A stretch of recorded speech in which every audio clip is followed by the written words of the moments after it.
our sports show. This is episode 652 with my co-host Ariel Schaefer, and we're joined by a special guest, Gigi Speer. She plays softball at Fordham University, and she's the teammate of Kelly Bright, which I got to interview 2 times on my show, and she's amazing. And you guys are talented players, so I just want to say thank you for joining us.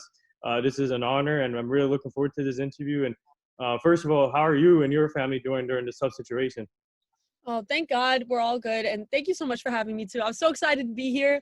Yeah. Loki was getting jealous of Kelly. I'm like, ooh, one day. No, yeah, thank God everyone's good here. How about you guys? Everyone good? Mm-hmm. Doing well. Can't complain. Everyone's healthy and safe. Yeah, just trying to stay active with the workouts, and obviously we're coming to an end with this year, which is good. So hopefully next year gives us more positive vibes and new things to come. So that's the goal. But I'm gonna let my co-host start it off here. Yeah, I got these blue light glasses. I'm like, yes, like I'm so excited. I got these for Christmas, but they're like glaring, so you guys couldn't really see my eyes. But yeah, so Gigi, let me talk about your story. Talk about your journey. When did you start playing softball, and then how did you get to Fordham? And just tell me a little bit about yourself. Yeah, so I actually just talked to Rafiq. I think you know him too. Yeah.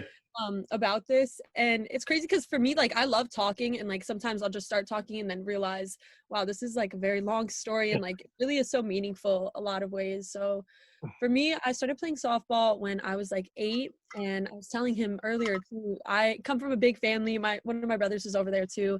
Wow. And I have a sister and then 4 brothers. So I was always so competitive with them, and I was the youngest too. So I low-key, like, I had like a bone to pick, and I'm like, all right, I want to prove to myself and to other people that I could do it too. So when I started playing softball, it was like the perfect outlet for competition. And then it was nice too, like making friends for life with the girls I started playing with. And to be honest, I always think of my times when I was a young girl playing.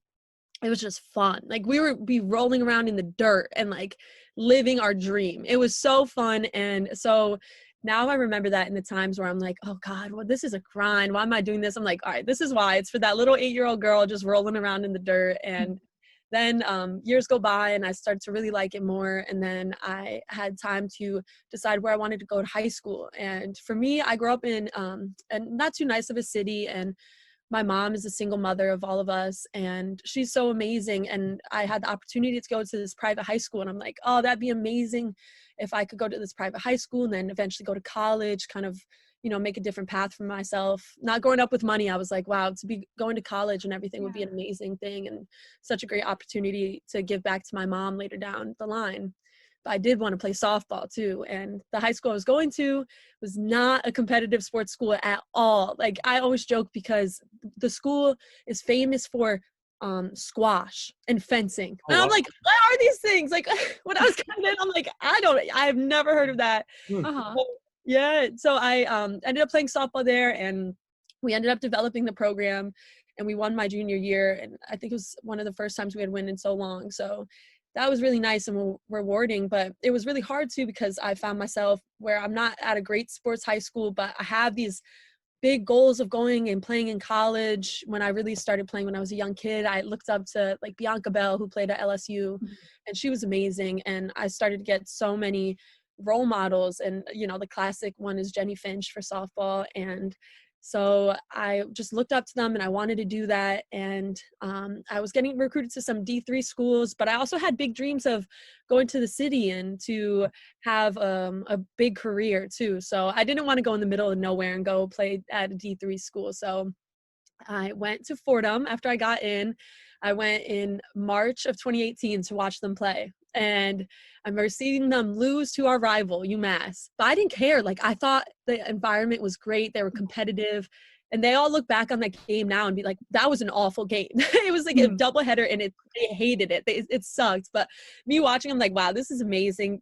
They all had such swag and confidence. I'm like, all right, I have to go be around these girls. So I talked to the coach, and then I was a preferred walk-on, which was nice. And then the coaches, it's so crazy. There's so many twists and turns, but I'll get to it. So then the coaches changed, where the coach I had talked to went to go to Villanova to coach. Yeah. And I'm like, oh God, like, she was my way in. What am I going to do now? Like, so I emailed the head athletic director, and I'm like, dear Mr. Roach, I am blah, blah, blah. I'm looking to play at this school because I really didn't want to let the dream slide. Yeah, totally. Yeah, so then I was actually getting there a couple weeks early because I was working at school. So I had job training for a couple weeks. And I walked into the coach's office and introduced myself when she finally moved in and actually settled down. And she let me try out. And at first it was just a tryout, me and the 3 coaches for a couple hours. And then she was like, all right, well, now we're going to extend it. It's going to be a 2-week tryout. And because I was a walk-on, I was like, wow, 2 weeks, that's a long time. And one of my first or second days with the actual team, I had to do a punishment run.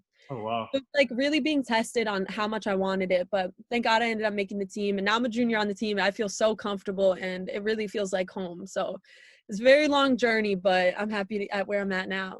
That's I good. love that. Wow. Love That's that. amazing.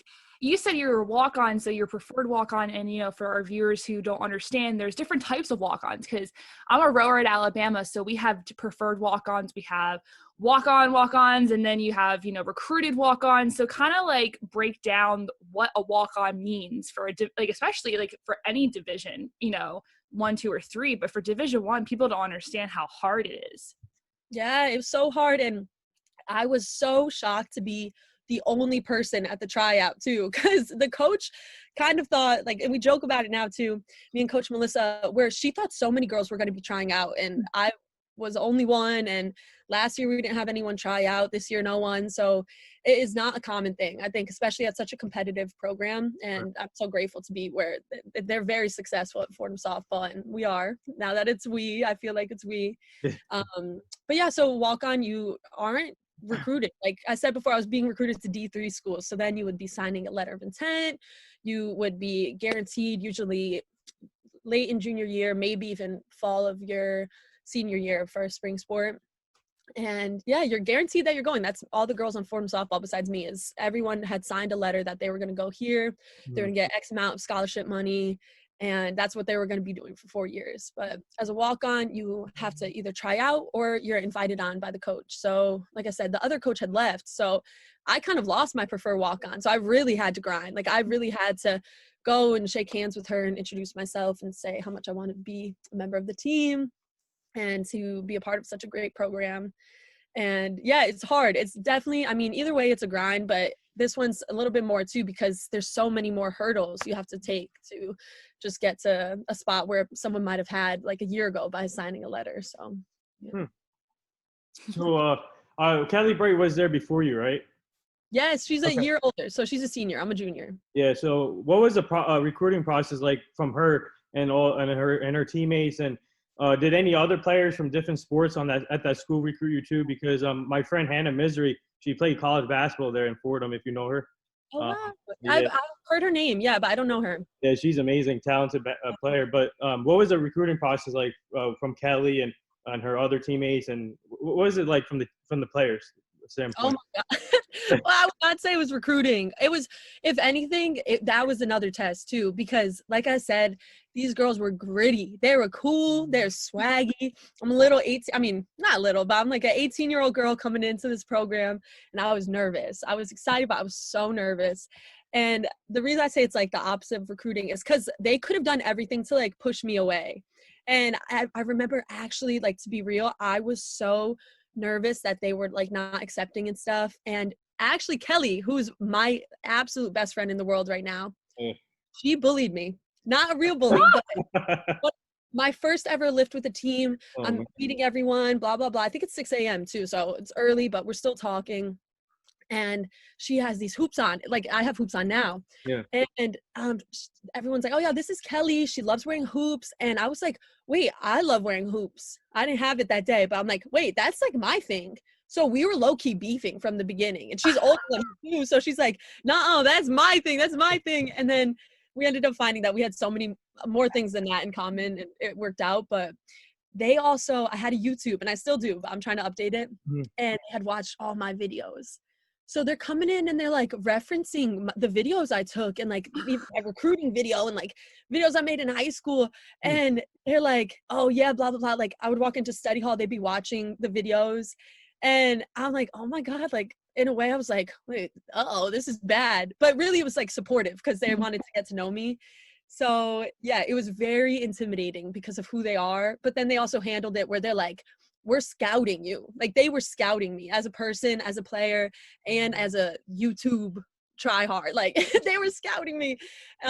So yeah, that's what was hard, but they also were very encouraging, and they said so many nice words to like get me to keep going and to bring me in to such a competitive environment and try to like raise me up to the bar that they had all set and met for themselves. So it was very hard to come in. It was not like a nice recruiting. Oh, come on, well, Wow. I mean, so I have a friend who played up at Fordham basketball, Lauren Holden. So I grew up with Lauren.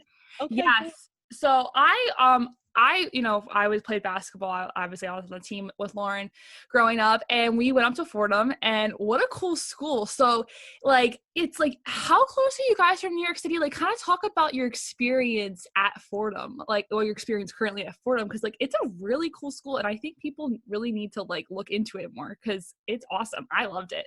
Yes, it's so awesome. It's so beautiful is the thing I would say. It's a very scenic and amazing school. Like it's nice to just walk around campus, or like for me, I'm kind of like, my coach thinks I'm like hippie dippy. Like I like to like sit outside for class, especially now that we have Zoom. Like I would just be on my laptop on like the lawn, like taking class or writing essays or whatever. And so yeah, I just love spending time on campus. But like you said, it's so close to the city. It's a 20-minute train ride to Grand Central, and then like obviously you could take the subway anywhere too. So it'd probably be like an hour subway to go like fully downtown. But yeah, that's another thing why I wanted to go to Fordham, is that proximity to the city, and like possible expansion for like career goals while you're at school.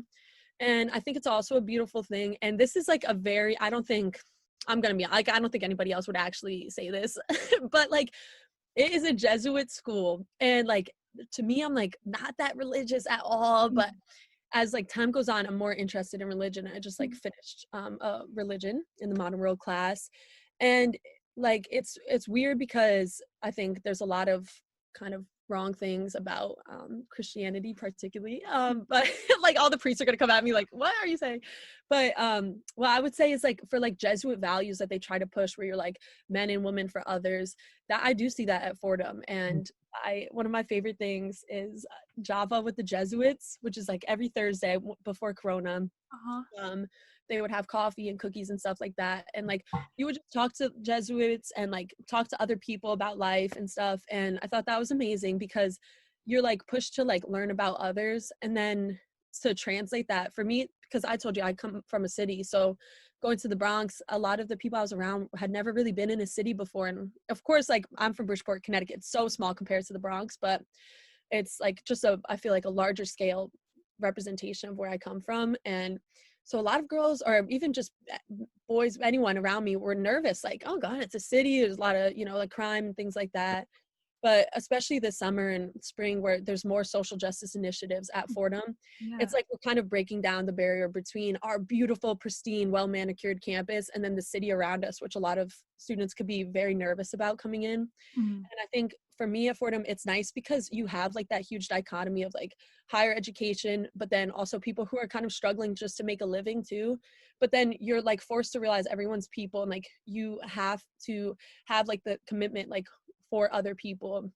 And so it's nice like to be in a position where I can play sport and be focused on that. But like I can't help but focus on my commute, where I'm walking from my off-campus dorm, walking in, signing in at the gate at Fordham, these pearly white gates, and then going to practice, like it's not my full life. It's not just softball or school. Like I really am focused on like the outside world too. And I think that Fordham kind of pushes you to realize that, and they're slowly changing with social justice initiatives and task force to kind of expand students' minds beyond the campus and beyond your life for 4 years, because it obviously goes on beyond that, and there's people around you that you could be helping and being a part of a different community. So that's why it's like a long-winded response for me, but I think Fordham's like a beautiful like case study on how you could focus on other people in the world, but also try and improve for yourself and learn more and just have a great 4 years too.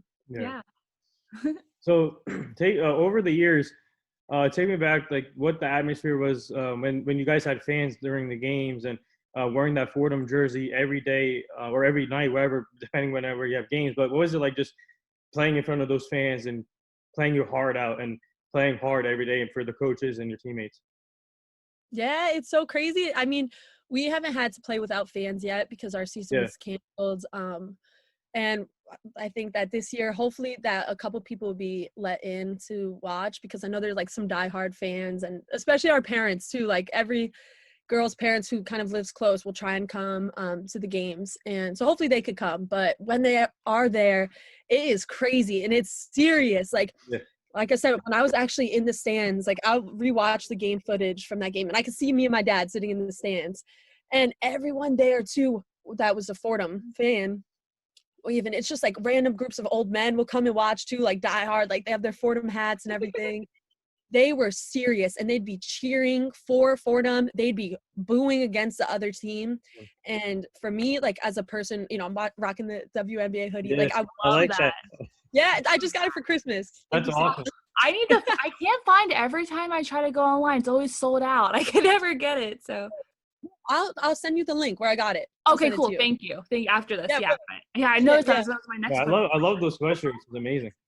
Oh, I love it too. And it's comfortable, but it's so symbolic too, because like, I think that women's sports are, you know, slowly getting more recognition that they need. And so if you look at Fordham softball and the fans in the stands and their passion, it's like, man, this is marketable. What are all these lies ESPN's trying to tell you about? Like, oh, people don't watch women's sports. People watch and they love, and it's exciting. And we come from a history. We didn't get to play last year. It would have been 8 in a row championships. We had 7 in a row. And then we're going to skip over last year and hopefully get 8 this year. But it's a passionate group and it's serious. And it's like, I had to really learn to be that confident and to step into these shoes that seemed way too big for me, but then to realize that they're fit for me, and like, I can do this and I can be a part of this program as well. But yeah, I would say it's amazing. And one of the coolest things I think about Fordham softball, which is a little gem, I don't think a lot of people know, is our cheering. Like for softball, we have cheers, and like, you know, it's different than like, hey, better, like we'll make songs. We'll remix songs. We'll do, when Old Town Road was out, we remixed that to make it a softball cheer. And so it's just like a group of like pretty like cocky, confident girls cheering for each other, cheering against the other team, and the people in the stands matching that same energy. So I think it's really like something that just can't be matched too. It's awesome. It's a great environment to be in. Yeah, I love how you mentioned the environment, because my roommate down at school is an Alabama softball player. So no way. Yeah, Sarah Cornell. So she she's great. oh my gosh. She's literally the most like I'm like, okay, dude, you were former like, she's still technically SEC pitcher of the year, because you know, guys didn't have the season last year. So she's like, oh no, I'm not good at all. I'm like, dude, like you are good. Like she cracks me up, and she's like the best person to ever live with. Like she's such a great roommate. But I was one of the team reporters for them. So for the past couple of years. So I didn't realize how big softball, like how fun it is. Like people get into it. I love the fact that you said like no matter what school, like the fans love softball. And to me, it's my favorite sport to cover, because like if you're down to the end, you know, you guys are in extra innings and it's a full count, and, you know, the girl hits a bomb out to left field. And I don't even know if I'm using this terminology right, because I'm still learning softball. But like, it's so exciting now. So for me, what position do you play before I ask my next question? I play outfield. Outfield. Okay. So as a hitter, what is your favorite pitch to hit off of? And what is your least favorite pitch to hit off of? I'm interested, because I'm learning different types of pitches, because obviously Sarah, she's teaching me. So I'm interested to see what you say. Very interesting. So that's so tough. I mean, like a fastball down the middle would be a dream, but it's rare, especially I bet you, Sarah, does not throw too many of those. So like, honestly, I think one of the best things to do is like when you could just observe the game. And this fall we were scrimmaging each other a lot, so I could just watch our pitchers and like try and guess and see what they were going to be throwing and like figure them out. That's one of my favorite things, is to like figure out what pitch is coming. But if I couldn't figure out the pitch and I would just be able to pick one at all, I would say a curveball would be my favorite, because I do like hitting the outside pitch.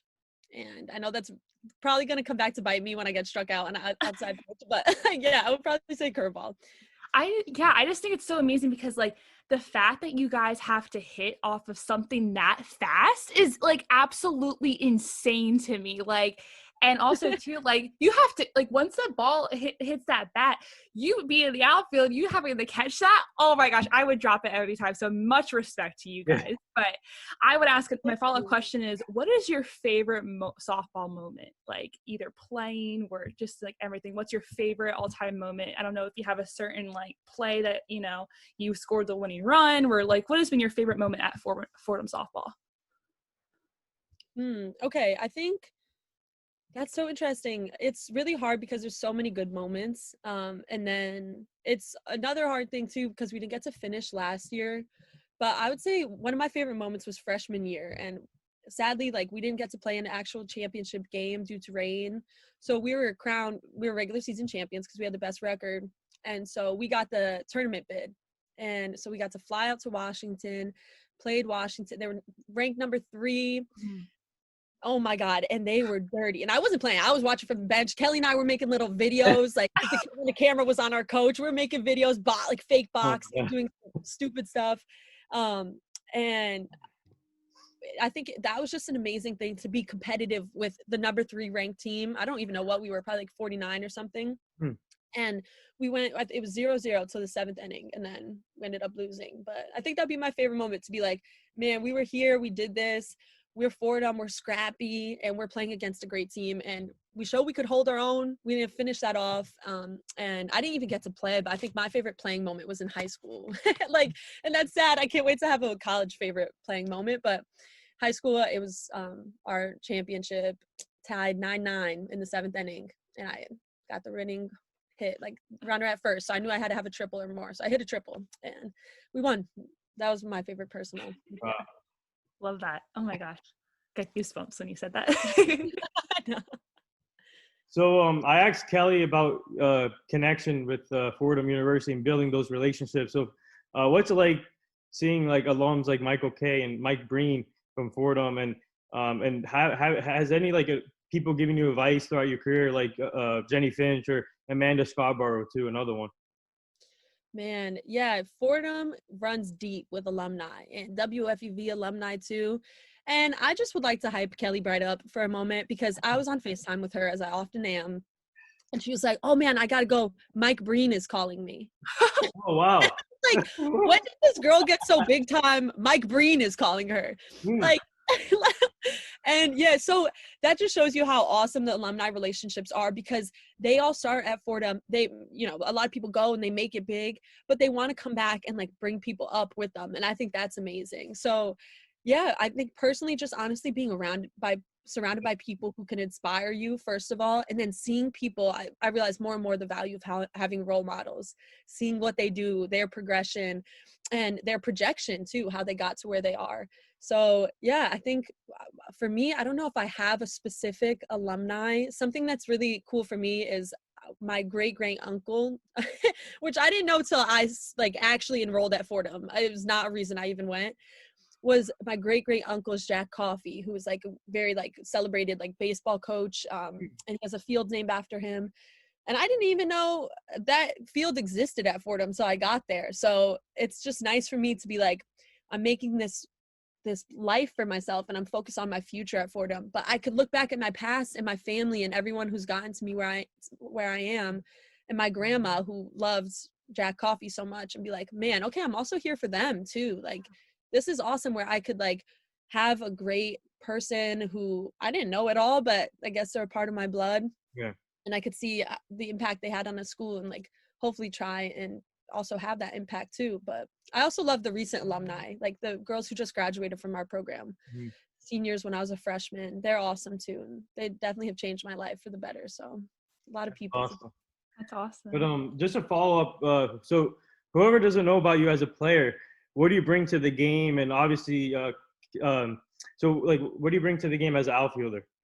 Ooh, okay, great question. So, like I said, I was a walk-on, so I didn't even get to play my freshman year really, because I had to match their energy, and I couldn't yet. And I'm slowly getting there. And as a junior, I feel so like eons more confident than I had as a freshman. And I'm ready to be like a real impact role player for Fordham. But I haven't been that yet physically. So like, you know, in the stat sheet it might not show, but I think the biggest thing I bring to the table is like being a good teammate. And I realized that I have a long list of good teammates I could name throughout like my whole playing career, even when I played volleyball and basketball too. Like I had so many good teammates that were just nice and encouraging, but also fun. And they made the game fun and light, and they were competitive, and there were so many good things I learned from them. And so one of my main focuses, besides hitting the ball and catching the ball, is definitely like uplifting the people around me. And especially in softball, where you do have to communicate so much, to have open, fluid communication with others that's beyond like, oh, I got this on this play, or like, I'll come to you on this play. It's also like, oh, good throw, Kelly, good good catch, like go here. And just hyping people up, I think, is definitely one of my strong suits. And it's something really nice at Fordham, where we could be such a group of competitive girls, but then also have lightheartedness and encouragement that goes beyond the field. So that's my strength right now, is definitely being a good teammate. But Yeah. I think I'll have a different answer in a year. Yeah. Mhm. Just to kind of go back, you said that like, we were wearing the WNBA, the hoodie and everything, women's sports are obviously, I think people are realizing like they're fun to watch, just like as male sports, like they're so interesting. And, softball World Series, like I love watching that. But also too, how excited are you for the supposed to be 2021 Olympics, when softball, is coming back? So give me your thoughts on how excited as a player, seeing some of your role models finally make it back onto the Olympic field. Like how exciting is that? Oh my gosh, it's so exciting. I think it's an amazing thing for young girls to look up and see, I mean, USA is definitely going to get the gold. See USA with like the gold medals and doing their thing, great teams too, and have it be a worldwide thing, because there's so many competitive girls outside of the US too. And it's crazy, the team I was playing for this summer, if Corona didn't happen, can't go back, but if everything worked out as normal, we were going to play the USA team. They were going to come to one of our tournaments. Oh, wow. And I think that it would have been just amazing too, because like it's so nice to play people who like are better than you, because they make you better. Mm-hmm. They make you more competitive. And I think that as a player, it's so exciting. As a fan of the sport and a fan of women's sports, like you said, there's nothing better, because you have this group of amazing athletes. Mm-hmm. And we had like the Athletes Unlimited tournaments going on this year, and they were amazing. To have that at a broadcasted level, at a worldwide level, that's awesome, because it ushers more fans into the sport, and it shows people, wow, this is nice, like this is competitive, it's 7 innings, it's quicker than baseball, it's an exciting sport, and it's so fun to watch. So I'm so excited for it when it actually comes about. Yeah. Like we said, quicker than baseball. I'm probably gonna maybe get in trouble for this if anybody from Alabama sees this, but I hate covering baseball with a burning passion, because it's so long. And I love softball because it's full innings of actual excitement, because it's quicker, it's mover, it's more exciting. But what you said about the whole baseball thing, I hate covering baseball, and I rather any day would take softball over anything. So.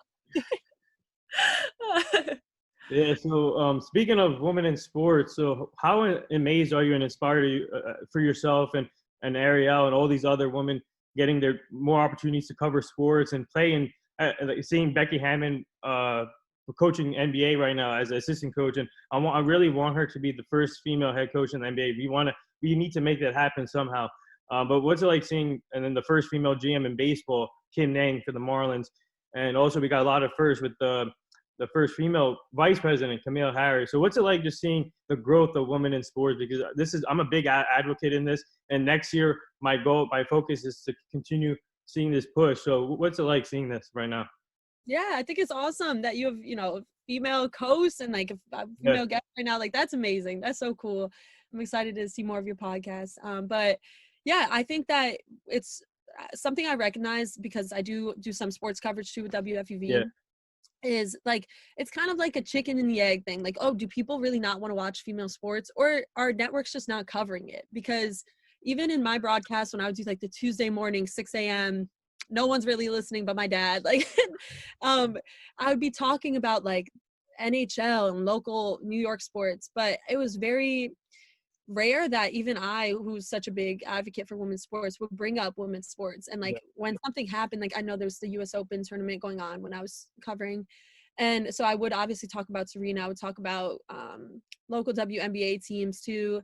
And as a person in media, I want to push that more because it's something people just aren't comfortable with yet because they don't see it as often as they do. And that's going to take a long time between now and when it is split 50-50 coverage and viewership.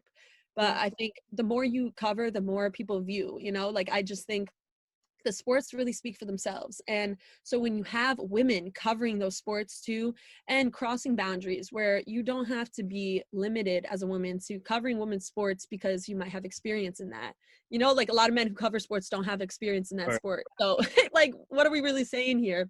But women expand gender boundaries and cross them and cross and into being, like you said, coaches in the NBA, first female NBA coach coming up. Definitely going to happen. I believe so too.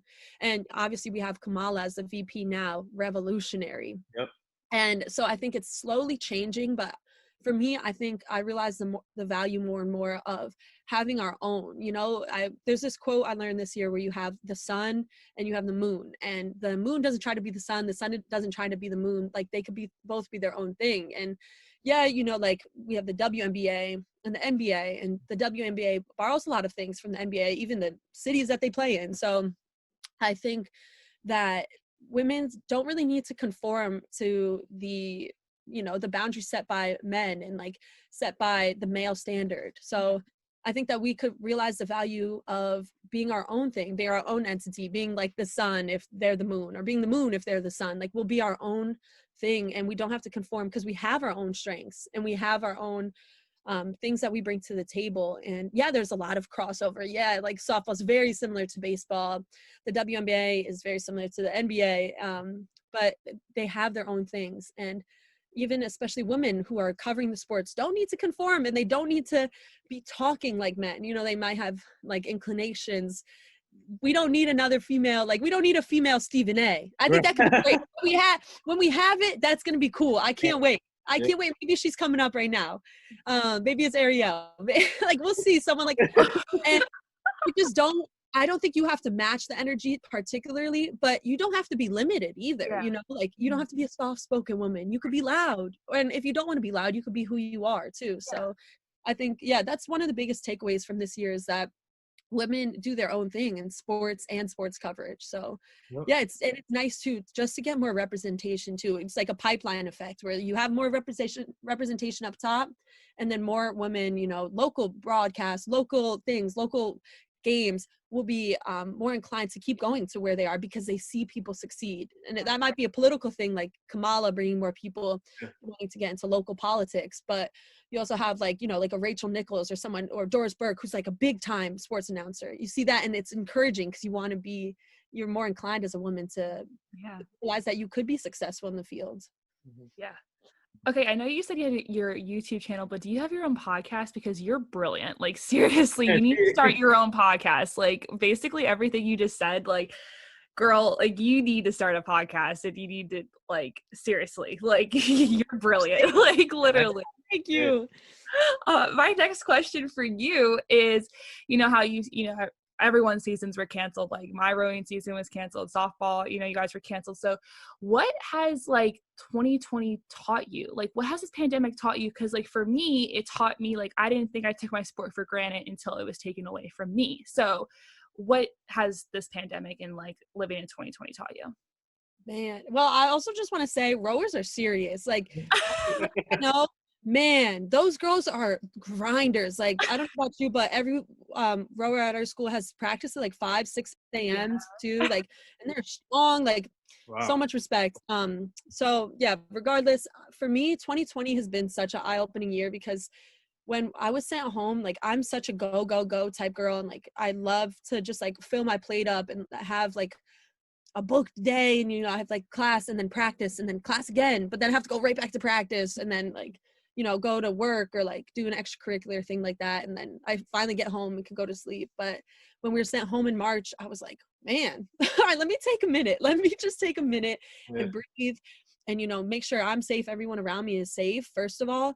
But then also, it was so weird to spend so much time alone because I come from such a big family and I'm the youngest. So it's just me and one other sibling at home now with my mom. And I'm like, man, I'm alone more than I ever am. Like at school, I'm always around people. And so I was like, wait, who am I? First of all, what is my foundation? Yeah. What can I use to actually have confidence in everyday life and build on like a very nice base where I could trust myself? So for the first month of being home from school, besides going to like Zoom University, and I started working at home just to make money. And I was like, all right, let me actually get to know who I am. And it was a lot of adversity this whole year, and thank God a lot of it's like external, but I had a lot of internal struggles too. And so it was just, it's a battle constantly of like learning that I could be vulnerable, especially as an athlete. I'm learning more and more like you're expected to kind of just figure it out, you know, like you get your physical game right, and we're slowly focusing more and more on the mental game. But I think that it's catching up.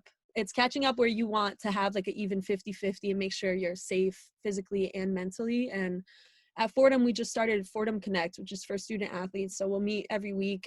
We have like a female athlete subgroup, BIPOC subgroup, and then LGBTQ plus subgroup, and then a general group, which will meet. So it's like a 4-week cycle. And we'll just talk about life and like reduce the stigma. You know, we'll have like football players, burly men next to like rowers, next to us, next to tennis players, next to volleyball players. Hopefully every sport could come. And I think 2021, more people will come because it's just a need for a group to connect with each other and to be vulnerable about our struggles. So for me, the biggest takeaway from 2020 is just like, man, okay, things might be happening and they might be shitty. Like the external stuff going on, internal stuff, but like just being honest about emotions and like going through hard times, and then taking time to myself to really understand like what I'm thinking and like be there emotionally for my teammates and for my family, for my friends, everything like that, is such a big takeaway, because it's really hard to be honest and to be vulnerable. But I think that it is grateful. Like I'm so grateful for that takeaway, and to keep going into 2021 with like a solid foundation emotionally and like understanding my past and who I am, to better like propel myself to the future. But yeah, it's nice to be vulnerable. I think it's very scary, and especially as an athlete, but it's very helpful in the long run. Yeah. That's amazing. So before we get to the fun part, we have a fun part that's on the show, but me and Ariel, we partnered up with the Hugh Jackson Foundation. This is really important because we're trying to be a big advocate for them too. And this foundation focuses on trying to help kids and other people make right choices and help prevent human trafficking. So that's a big thing right now that's happening, and we're trying to help them prevent it. And obviously he's a former NFL head coach, but he's trying to get back into coaching, but he's mainly focused on this foundation with Kimberly, a lady that helps with the foundation. So I want you to, after this, if you have some time, check it out. Please help out too. And they're doing a great job trying to prevent human trafficking. And I feel like we're heading towards a positive direction there, but it's still really bad. So hopefully this foundation we can help out those people. Yeah, definitely. I'll definitely look into it and support it. I know we have some local things like that too. And my mom had a fundraiser last year to, I forget, it was like 88 or some, there was like a number name of the group, but even locally, like it's crazy. It's eye-opening how often things like this happen, and people's lives could be ruined just because other people are bad people. So I'll definitely look into that. Yeah. So Ariel, you want to start it off, because I have a plot twist to this too. So if you want to start off. Oh no! Wait, you need to discuss the plot twist with me. So, Gigi, I've been this with you. So we have a thing called a rapid fire section. So we're just gonna spit questions at you, answer as fast as you can. You can elaborate if you want, but we're gonna go. So I'm gonna start off with, I don't know if you're a coffee drinker or not, but Starbucks or Dunkin'? Oh my God, I am a coffee drinker. I'm getting into the decaf life. But I would say Starbucks, because we have one on campus, and we Fordham softball really loves Starbucks. So you'll see us often with Starbucks. I'll say Starbucks. Yes. Kawhi Leonard's laugh or Kevin Hart's laugh? Wait a minute. Some Kevin Hart. Oh God. I'll say Kevin Hart. He's OG. Yeah. Okay. Let's see. I don't know. Like, you guys obviously playing softball. You guys have traveled everywhere. So, East Coast or West Coast? I've hardly been on the West Coast, but I've drawn. I really want to go. I'll say West Coast. So I'll like set myself up to go there one day. Okay. So today is LeBron's 36th birthday. So I know. what was your most memorable game that you watched of his career? Okay. I have my LeBron socks on right now. 23 on the back. I am number 23 too. Lebron James is by far my favorite athlete of all time. I love him. Happy birthday. So I don't think anything could beat 2016 LeBron yet. I think 2021 LeBron is also going to be amazing. He's definitely going to be a back-to-back championship winner. So it's weird, but I'll rerun Iguodala to Curry, back to Iguodala. Oh, blocked by James. That's literally on repeat in my mind sometimes. So I have to say that. LeBron James's block against Iguodala in 2016 for sure. I mean, my next question was Michael Jordan or LeBron James. So I kind of feel like I know what your answer is going to be.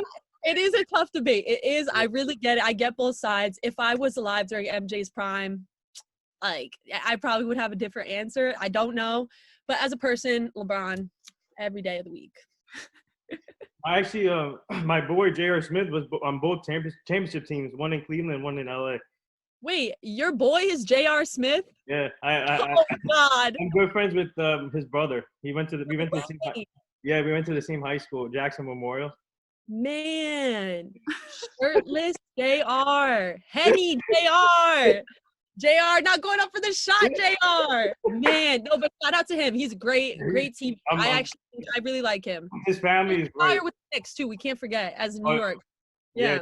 Their family's from Tom's River, so I live 20 minutes away from there, and they have a store called Team Switch Store in Tom's River. So I usually go there sometimes to check it out. One of our teammates lives in Tom's River, so I'll visit her. Team Switch. Wow. Sounds cool. What a small world, huh? Wow. It's your turn, right? Yeah, it's you. Okay. Favorite NFL team? Oh God! So it's Big Blue. It's the Giants. Oh, come on. That works out. I know. It's the family tradition. I'm a Cowboy fan. Let's go. Oh God! All right. I don't think I can come back on this podcast. Don't worry, we roasted him enough about the Cowboys at this point. Between me and our friend Courtney, and I think I will continue to roast the Cowboys for as long as I shall live. But my next question was Peyton Manning or Eli Manning, but now I know you're a Giants fan. I don't know. It's Eli. Definitely Eli. Yeah, because times now, so we'll see. Yeah, because someone put it the perfect way. They're like, I would take Peyton for athleticism, but Eli for social media. Because Eli getting on social media, on Twitter, he gives me life. Like every time I see a tweet of Eli, I love it. He's so funny. Kelly and I and our friends on the team, we actually we're in a competition. It was like, how could the Giants expand to a younger audience? And we're like, oh my God, let's do this. Why not? And we ended up talking about how the Giants could get into e-gaming or whatever. But I looked into a lot about the Giants and Saquon was on the team at the time and how they could be more marketable to a young audience. And Eli would be definitely such a good way if, he's still there. But yeah, I think the Giants are missing him just for some marketability. I agree. Yeah, 100%. So what's your favorite hip hop artist and what's your pregame music before a game? Oh my Lord. Okay. This is so tough. I have a very long list. I love music. And right now I'm more into chill music. Maybe it's because it's winter. But I love Megan Thee Stallion. I do love her. I love Saweetie for my female artists. Icy Girl is my walk-up song. I love also old music too. I'm a WNBA. I'm a WNBA fan, but NWA fan. I also do love Snoop Dogg. I think he's great, but pregame would definitely be some T Grizzly, First Day Out. Oh wow.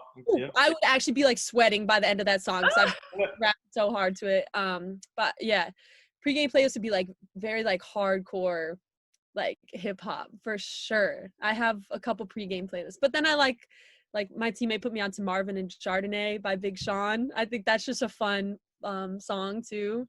And yeah, but I like music that just gets you hyped, gets you out of your chair pregame.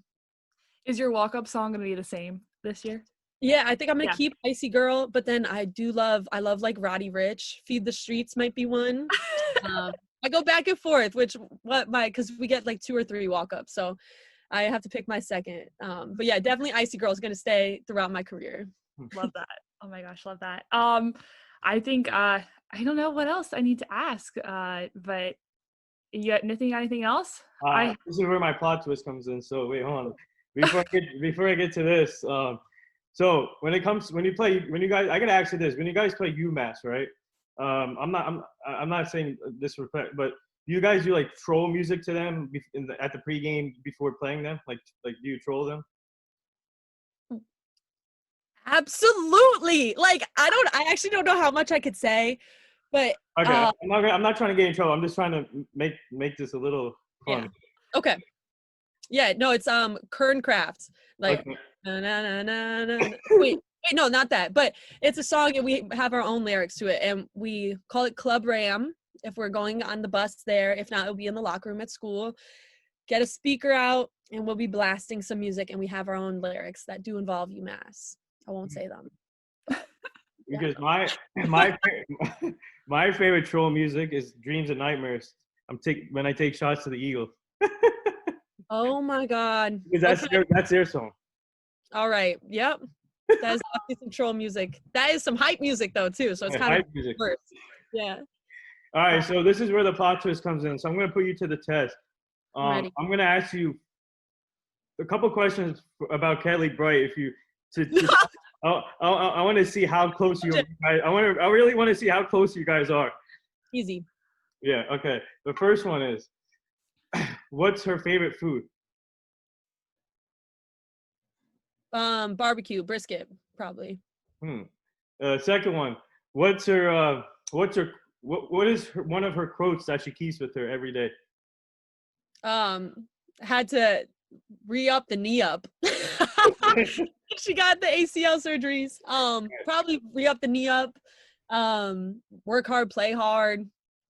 She's a very hard worker. So I'd say a lot of those quotes that have to do with like working hard.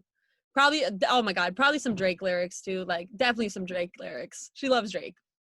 The third one is, what's her favorite movie? Oh my God, I should know this. Her favorite movie, Borat. Oh wow. And the last one here, all right, this is $1 million question. I keep telling her she needs to start this podcast. So when are you guys planning on starting this podcast? Okay, so we do have our podcast, Killing the Game. It is remarketed this year as the Ramblings podcast. We've been adopted by Fordham Athletics. So we do have 2 episodes that are all complete and they're done, and we can't wait to get them out, but it's up to Fordham Athletics now. So we have those 2 episodes out.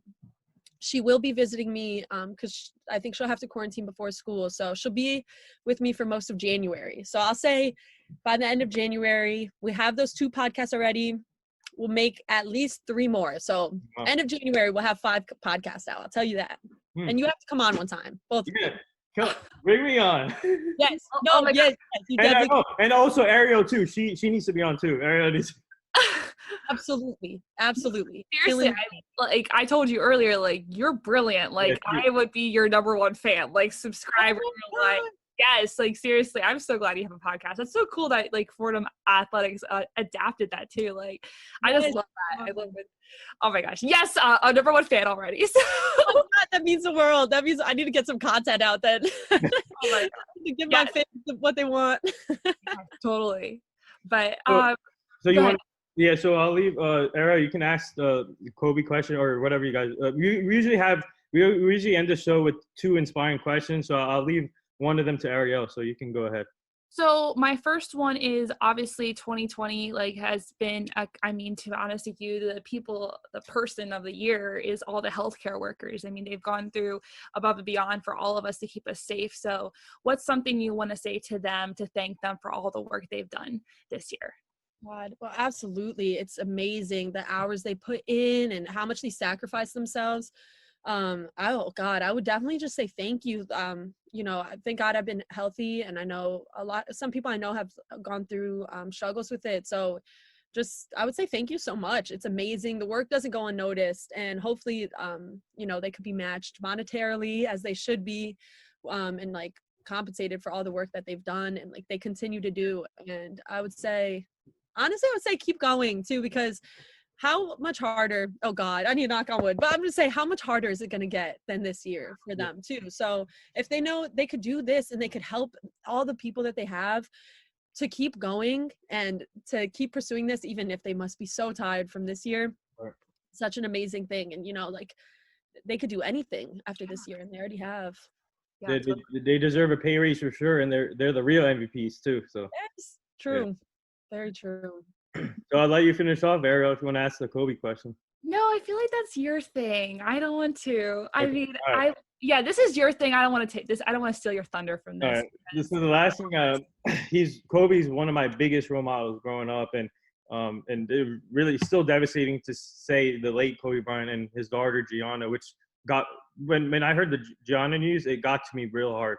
That's when I broke down a little bit. But Gianna is a young, bright woman, and she could have been the next WNBA star. And so for you, when do you remember where you were at that day, and what do they mean to you? Yeah, absolutely. It's such a tragedy. I know it was shocking. I'm honored to have the hoodie on too to represent them both right now. But I was in our cafeteria at school, which I spent a lot of time in. Like I was spent hours there. I was eating. But I got like a TMZ notification because I like having like, news notifications on my phone. Yeah. And I was like, no way. Come on, TMZ. Really? Like, that's awful to joke about that. Then more and more stuff came out, and we were with our teammates just sitting there. I was with Kelly too, and I was like, wow. When we actually realized, we could not believe it, and more details came out. And then, like you said, the details, we didn't know if it was his whole family on the helicopter too. It came out that Gianna was. And you're right, it is just so sad. And literally it's just like a whole wave of like grief just came over me, just even thinking about it. It's like, man, he did make his mark on the world, but he wasn't done. And we know that. Like, he was expanding more and more, you know, talking about the WNBA, taking Gianna to games. Yeah. He had like his YouTube videos, which I thought were dope. Like, I'll always go back and watch those. His mind was amazing. And it's like, literally, one of the most intelligent people probably on this earth. Yeah, it's just so sad. And like, what could have been is really sad, but I think it's nice to remember like who he was and what he did, because all of that was amazing beyond basketball. And for his daughter, who was just, you know, beginning her career too. Yeah. She already had such an impact. Like, yeah, we could say like she would have been so great, and she definitely would have been. She would have been one of the greatest of all time. But what she did for young girls is probably just, it's amazing, and it's never before seen. And I think that, you know, sadly, I guess it was their time, even if it didn't seem like that. But it's just a takeaway to, you know, have your role models and to respect them while they're still here. And to look back on his craft and everything that he's done and how much he's changed not only basketball, but changed the world and so many people. I definitely won't forget them. And you're right, I can't believe we started the year with that. It's been a long year just because of that too. Wow. Yeah. Wow. But there it is. That wraps up episode 652 with Gigi Speer, a talented softball player from Fordham University. Go check her out, man. She's gonna be a star player on the field and off the. Obviously, she's a star off the field, and she's energetic. She brings everything. I like it. But I just want to say thank you for joining us today. This has been an honor, and I love this. This I think this is one of the most inspiring interviews I've done outside of all the episodes we have done. I think you like Ariel said, you're brilliant and you bring it, and I just love everything about you. So just keep up the great work, keep inspiring these people, and thank you again, and Happy New Year, and you and your family stay safe.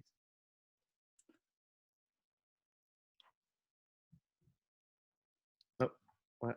I think we're done recording. Are we done recording? Wait a minute.